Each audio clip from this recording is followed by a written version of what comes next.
अस्सलाम वालेकुम बच्चों, आज मैं आपको एक वाक़या सुनाता हूँ। यार शाम को ना मैं एक सुपरमार्केट में गया। तो सुपरमार्केट में जाकर ना तो मैंने वो जो वहाँ लड़का जो था वेजिटेबल सेक्शन में, मैंने उसको बोला यार मुझे ना 2 किलो प्याज दे दो। अभी वो प्याज बेटा डाल ही रहा था तो एकदम एक लड़की आ गई, कहने लगी भैया पहले मैनू 2 किलो गंडे दे दे। मैं यूँ करके देखा, मैं क्या ये गंडे क्या होता है?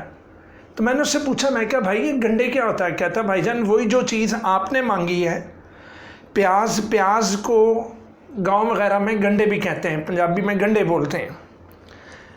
जनाब उसने मेरे 2 किलो प्याज छोड़कर उसके 2 किलो गंडे डालने शुरू कर दिए शॉपिंग बैग में। अभी वो डाल ही रहा था तो कि एक और बंदा आया तो आकर कहने लगा, ओ भाई और 2 किलो बस चलते दे। मैं हैरान हो गया। उसने फिर प्याज उठाए। मैं कहा यार ये प्याज का नाम गंडे है तो इसका नाम बसल भी है? कहता जी भाईजान। फिर एक और बंदा आ गया, कहता भाई 2 किलो बसल दे दे। तो मेरा बच्चा प्याज, गंडे, बसल, वसल और तो और एक मॉडर्न लड़की आकर कहने लगी, excuse me, give me 2 kg onions. जनाब इतनी कन्फ्यूजन मची वहाँ पर, इतनी कन्फ्यूजन मची कि मैं बड़ा हैरान हुआ कि ये क्या चक्कर हो रहा है। There are many names of same organism. एक ही ऑर्गेनिज्म के एक ही सेम ऑर्गेनिज्म के ढेर सारे नाम रखे हुए।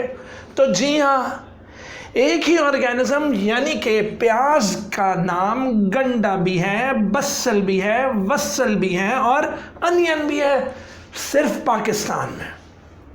अब आप हिसाब लगा लो कि पूरी दुनिया में कितने नेम्स होंगे बेटा। जितनी ज़ुबानें उतने कॉमन नेम्स, जितनी ज़ुबानें उतने कॉमन नेम्स। Got it? तो जनाब कॉमन नेम्स ऑफ ऑर्गेनिजम्स ने बहुत ज़्यादा कन्फ्यूजन मचाई हुई है, बहुत ज़्यादा कन्फ्यूजन मचाई हुई है। हम तो भाई कन्फ्यूज थे कि अब मैं अनियन को किस नाम से पुकारूं। इसी तरह जब साइंटिस्ट को आपस में बातें करनी होती हैं तो वो भी बेचारे कंफ्यूज हो जाते हैं कि एक अफ्रीकन ज़ुबान में लगा हुआ है, एक इंग्लिश में, एक अरबी में, एक पाकिस्तानी ज़ुबान में, मुख्तलिफ ज़ुबानों में बहुत ज़्यादा कन्फ्यूज़न फैलती है भाई, बहुत ज़्यादा कन्फ्यूज़न। तो common names of the organisms creates so much confusion कि सिचुएशन 1 क्या होती है कि मैनी नेम्स होते हैं एक ही ऑर्गेनिज्म के। तो अब सिचुएशन 2 भी है भाई। तो चलो मेरा जो स्टाइल है उसी के मुताबिक चलते हैं। Common names of the organisms बहुत ज़्यादा कन्फ्यूजन मचाते हैं। There are many names of the same organism. Example, सिर्फ प्याज को गंडा, बसल, वसल, अनियन। एक ऑर्गेनिज्म के सिर्फ पाकिस्तान में ढेर सारे नाम हैं। गॉड। उसके बाद बच्चों मैं सुपरमार्केट से बाहर निकला तो वहाँ पर कौवा आकर बैठा। जब कौवा आकर बैठा तो क्रो के साथ एक और काले रंग का बर्ड आकर बैठ गया, जबकि वो कौवा नहीं था। तो मैंने किसी से पूछा, भाई ये दूसरा काला बर्ड कौन सा है? भाई कहने लगा काला बर्ड नहीं भाई, ब्लैक बर्ड। तो मैंने कहा फिर वो क्रो? कहने लगा वो भी ब्लैक बर्ड। लो जी, एक नेम दैट इज, पहले था मैनी नेम्स सेम ऑर्गेनिज्म, अब ऑर्गेनिज्म क्या हो गए हैं? मैनी, तो नेम क्या हो गया? सेम। लो जी, same name for many organisms हो जाते हैं। ये दूसरी सिचुएशन है। पहली सिचुएशन में ढेर सारा नाम एक ऑर्गेनिज्म, दूसरी सिचुएशन में एक नाम ढेर सारे ऑर्गेनिजम्स। एग्जाम्पल, ब्लैक बर्ड का जो नाम है वो क्रो को भी दिया जाता है और रेवन को भी दिया जाता है। तो रेवन एंड क्रो दोनों ही ब्लैक कलर की बर्ड्स हैं। दोनों कौन से कलर की बर्ड्स हैं मेरा बच्चा? ब्लैक कलर की। एनी प्रॉब्लम आओ? तो सिचुएशन 1 में भी कंफ्यूजन, सिचुएशन 2 में भी कंफ्यूजन।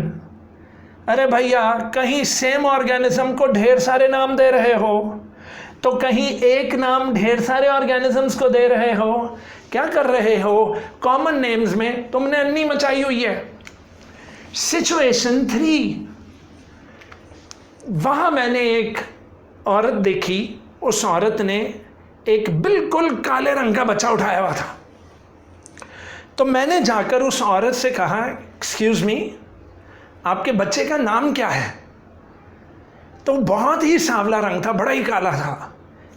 कहने लगी, मेरे बच्चे का नाम मून है। मैं कहा मून? तो मैं एकदम हैरान हो गया। मैं कहा गॉड, मून तो वाइट कलर का होता है, ये बच्चा? मैं कहा एक्सक्यूज मी, कॉमन नेम के कोई साइंटिफिक बेसिस नहीं है। मैं कहा ये तो बिल्कुल उलट है भाई, आपने नाम बिल्कुल उलट रखा हुआ। कहने लगी, आपका क्या नाम है? मैंने कहा जी अफजल। कहने लगी, ओहो, आपने भी उल्टा नाम रखा हुआ अपना, आप कहाँ से अफजल लग रहे हो? तवज्जो है मेरा बच्चा? तो पता ये लगा कि कॉमन नेम्स के नो साइंटिफिक बेसिस, उनकी कोई साइंटिफिक बेसिस नहीं होती। तो ये मैंने सिंपल बस तुम लोगों को एग्जांपल्स देने के लिए मैं बताता हूँ। मैं ऐसा बंदा नहीं हूँ, अल्लाह माफ़ करे, मैं किसी का मजाक नहीं उड़ाता। डन? तो जनाब, कॉमन नेम्स के साइंटिफिक बेसिस नहीं होते। फिर जनाब जब मैं घर आया तो मेरा बेटा कहता, पापा पापा मेरे पास सिल्वर फिश है। Silver fish? मैं बड़ा खुश हुआ, मैं समझा शायद सिल्वर कलर की कोई फिश होगी। फिश को माइंड में रखते हुए साइंटिफिक बेसिस अगर मैं सोचूं तो फिश में वर्टिब्रेट है, फिश में लाजमी है कि बैकबोन हो, फिश में लाजमी है कि फिन्स हो, फिश में लाजमी है कि गिल्स हो, फिश में लाजमी है कि गिल्स हो। तो मेरे जहन में फिश बन गई कि ज़रूर कोई वर्टिब्रेट, फिन्स और गिल्स वाली चीज़ होगी। तो मेरा बेटा जब उसने डब्बी खोली तो डब्बी के अंदर एक इंसेक्ट था। मैं क्या, ये क्या है? कहने लगा, पापा सिल्वर फिश है।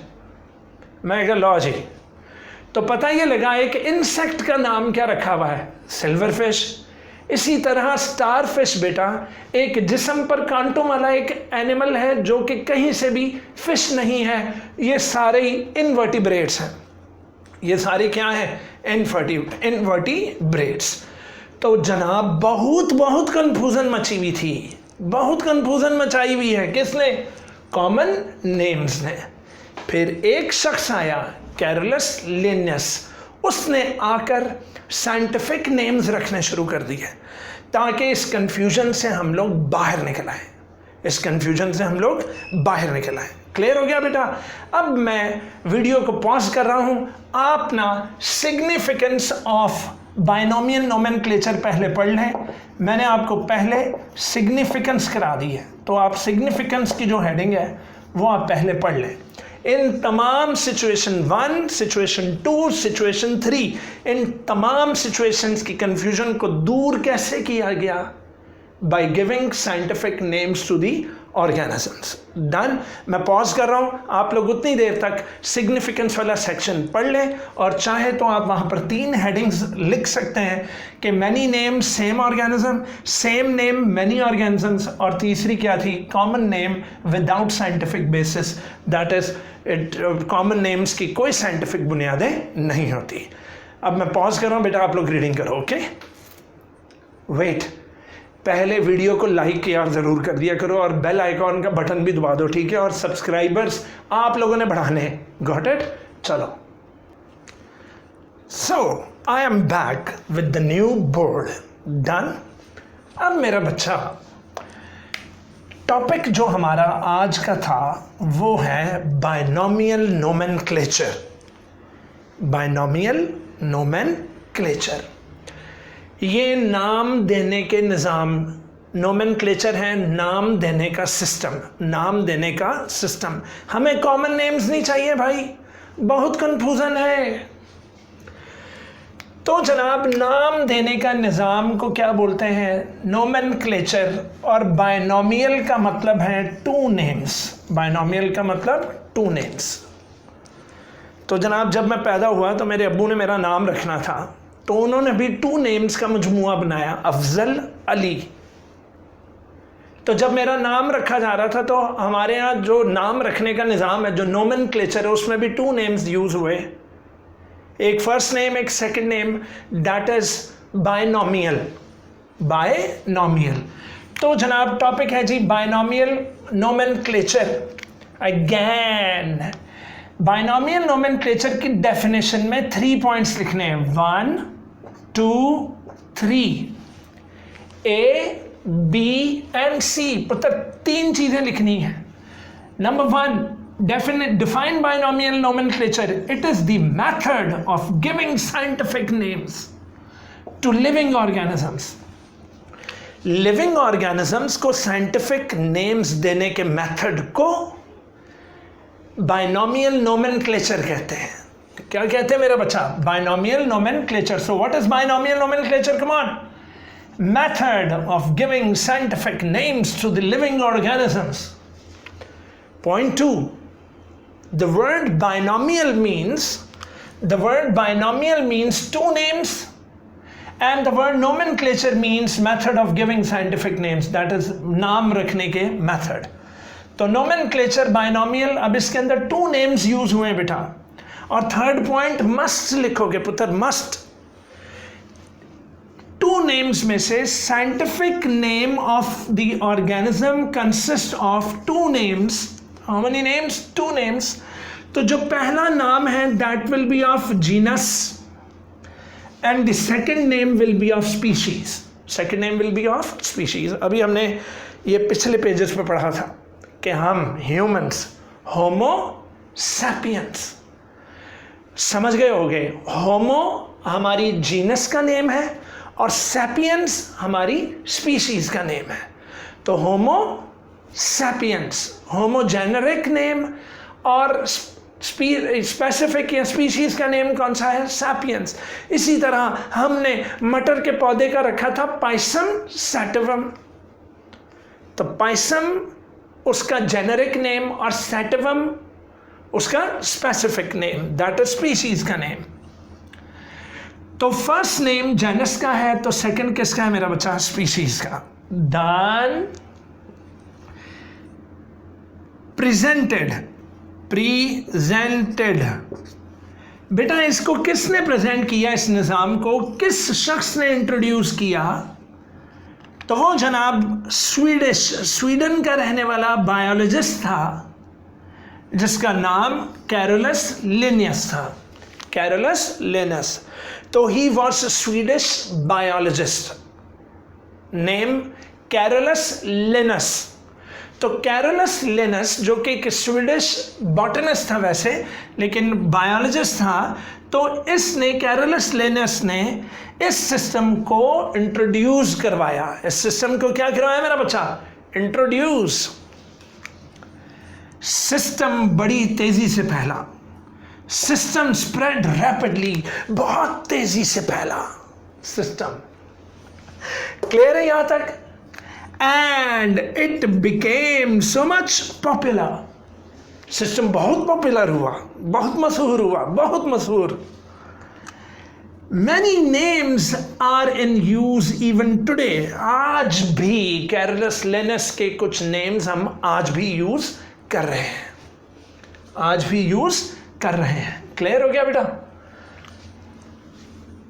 कुछ रूल्स हैं बेटा, साइंटिफिक नेम लिखने के कुछ क्या है पुत्र? कुछ रूल्स हैं। There are some rules to write scientific names, और ये रूल्स यूनिवर्सली एडॉप्टेड है। पूरी दुनिया ने इन रूल्स को अपनाया हुआ है। पूरी दुनिया ने इन रूल्स को अपनाया हुआ है। रूल्स कैसे? रूल्स जब आप किसी ऑर्गेनिज्म को साइंटिफिक नेम सजेस्ट कर रहे हो, जब आप किसी ऑर्गेनिज्म को साइंटिफिक नेम सजेस्ट कर रहे हो या उसकी डॉक्यूमेंटिंग कर रहे हो, उसकी डॉक्यूमेंटेशन कर रहे हो, मतलब कि कंप्यूटर के ऊपर, गूगल पर आप उसकी टाइपिंग शाइपिंग कर रहे हो, तो there are some rules which are universally, पूरी दुनिया में एडॉप्टेड है वाइल सजेस्टिंग, यानी कि साइंटिफिक नेम देते हुए या उसको डॉक्यूमेंट करते हुए रूल्स हैं। वो कितने रूल्स हैं? वो हैं 1, 2, 3, 4। very very very very important short question. Write the rules which are universally adopted while suggesting and documenting the scientific names. तो जनाब अगर आप कंप्यूटर वगैरह पे लिख रहे हैं, अगर आप प्रिंटिंग कर रहे हैं, क्या कर रहे हैं बेटा, प्रिंटिंग, तो name should be written in italics. Italics पता है ना, आप सबने जूनियर क्लासेस में कंप्यूटर तो पढ़ा हुआ होगा. कंट्रोल आई दबाएं, सिलेक्ट करके कंट्रोल आई दबाएं तो सारी लिखाई तिरछी हो जाती है. तो कहता है कि अगर आप प्रिंट कर रहे हैं तो it should be in italics, यानी कि यूं करके लिखा हुआ होना चाहिए जनाब, थोड़ा तिरछा गिरा हुआ. और अगर आप हैंड रिटन कर रहे हैं, अगर आप हाथ से लिख रहे हैं, तो दोनों नेम्स को, होमो सैपियंस, दोनों को अलग अलग अंडरलाइन करें, अलग अलग अंडरलाइन. ये भी नहीं करनी कि आप एक ही नाम लिखकर आप उसको पूरे का पूरा अंडरलाइन कर ले ना मेरा बच्चा. होमो को अलग अंडरलाइन करना है, सैपियंस को अलग, पाइसम को अलग, सैटवम को अलग, राना को अलग, टिग्रीना को अलग, और क्या था वो ब्रेसिका को अलग, कैम्पेस्टस को अलग. तो आप लोगों ने अलग अलग इनको अंडरलाइन करना है. Done. So printed in italics and underlined when hand written. Clear. जो जेनेरिक नेम है बेटा, जो पहला वाला नेम है, जैसे होमो या पाइसम या ब्रेसिका या फिर राना, बेटा उसको जेनेरिक नेम को आप उसका फर्स्ट लेटर हमेशा कैपिटल लिखोगे. होमो का एच हमेशा कैपिटल, ब्रेसिका का बी हमेशा कैपिटल, पाइसम सैटवम में पाइसम का हमेशा कैपिटल, क्योंकि जेनेरिक नेम आपको हमेशा उसका इनिशियल कहते हैं मेरा बच्चा, क्या, पहला लेटर. इनिशियल किसे कहते हैं, पहला लेटर. उस पहले लेटर को आपने हमेशा कैपिटल लिखना है. जबकि स्पीशीज का नेम जैसे होमो सैपियंस, तो सैपियंस को नेवर कैपिटलाइज्ड, उसका ना पहला कैपिटल करना ना अगला कोई लेटर उसका कैपिटल नहीं करना. इसी तरह ब्रेसिका कैम्पेस्टस में कोई लेटर उसका कैपिटलाइज नहीं करना. ये रूल याद रखना मेरा बच्चा. हमेशा जेनेरिक नेम का जो पहला लेटर है उसको कैपिटल करना है और बाकी के तमाम लेटर्स आपने स्मॉल लिखने. डन. तो पता ये लगा कि स्पेसिफिक नेम नेवर कैपिटलाइज, उसको कभी भी कैपिटलाइज नहीं करना. और अगर आपने पहली दफा नाम लिखना है, पहली दफा, जैसे एक बैक्टीरियम है जिसका नाम एस्करेशिया कोली है. क्या है बेटा, एस्करेशिया कोलाई. एस्करेशिया कोलाई, बच्चे इसको एस्चर्सिया कोली भी कहते हैं. तो ये नहीं बेटा, इसका क्या नेम है, एस्करेशिया कोलाई. अगर आप पहली दफ़ा लिख रहे हैं तो अच्छा है आप उसको पूरा लिखें, एस्करेशिया कोलाई के पूरे स्पेलिंग्स लिखें, अच्छी बात है. जैसे होमो सैपियंस अगर जिक्र कर रहे हैं तो होमो सैपियंस पूरा लिखें अगर एक दफ़ा या पहली दफ़ा जिक्र आ रहा है. लेकिन मेरा बच्चा अगर बार बार आ रहा है तो आप एक शॉर्ट फॉर्म खेल सकते हैं. पूछो क्या. जेनेरिक नेम पूरा लिखने की ज़रूरत नहीं है, आप उसका इनिशियल जो कि उसका फर्स्ट लेटर है सिर्फ उसको कैपिटल में लिखकर बाकी का जो स्पेसिफिक नेम है वो डॉट के बाद लिख दें. किसके बाद लिख दें, डॉट के बाद. तो बच्चों written in full when used for the first time. लेकिन अगर आपको बार बार करना है, और हाँ अगर आपको जैसे एक साइंटिफिक नेम है सोलानम ट्यूबरोसम और दूसरा है सोलानम मिलनजीना, तो सोलानम दोनों में कॉमन आ गया. आप सोलानम की जगह खाली कैपिटल एस डॉट तो आगे ट्यूबरोसम या फिर एस डॉट मिलनजीना लिख सकते हो. डन पुत्र. तो when several species from the same genus, जैसा कि मैंने आपको बताया सोलानम सेम जेनस, अगर several species from the same genus are being listed then the generic name is abbreviated. तो जेनेरिक नेम को आप एब्रीविएशन में लिख सकते हो, आप उसको शॉर्ट फॉर्म में लिख सकते हो. Is abbreviated by initial for the genus, तो उस जेनस के इनिशियल को एब्रीवेट करके तो ई डॉट कोलाई आप लोग लिख सकते हो, ई डॉट कोलाई आप लोग लिख सकते हो. Got it. ईजी मेरा बच्चा. बेटा फिर ना कहना खबर ना हुई. मैंने आपको पहले सिग्निफिकेंस कराई है और बाद में मैंने आपको टॉपिक कराया है. आपने बोर्ड में ऐसे नहीं करना, आपने बोर्ड में पहले टॉपिक लिख लेना है जो बोर्ड पर लिखा हुआ सारा, यहाँ तक लिखने के बाद फिर आपने सिग्निफिकेंस बतानी कि जनाब साइंटिफिक नेम देना बहुत ज़्यादा ज़रूरी था, क्योंकि ये 3 चीज़ें, 3 सिचुएशंस हमारी ज़िंदगी में कन्फ्यूज़न मचाई हुई थी। ठीक है मेरा बच्चा, आज का लेक्चर बस इतना ही था और आज हमने बहुत इम्पॉर्टेंट टॉपिक डिस्कस किया जिसका नाम है बायनोमियल नोमेनक्लेचर, और ये भी हमने पढ़ा है कि किस तरह कॉमन नेम्स अपनी कन्फ्यूज़न मचा रहे थे और हमने कॉमन नेम की जगह क्या रख लिए, साइंटिफिक नेम्स। क्या रख लिए मेरा बच्चा, साइंटिफिक नेम्स। ठीक है, I love you all, I love all of you. Allah करीम तुम लोगों को ढेर सारी खुशियाँ दे, मेरी औलाद और तुम लोगों में कोई फ़र्क नहीं। आई लव ऑल ऑफ यू। खुदा हाफिज़।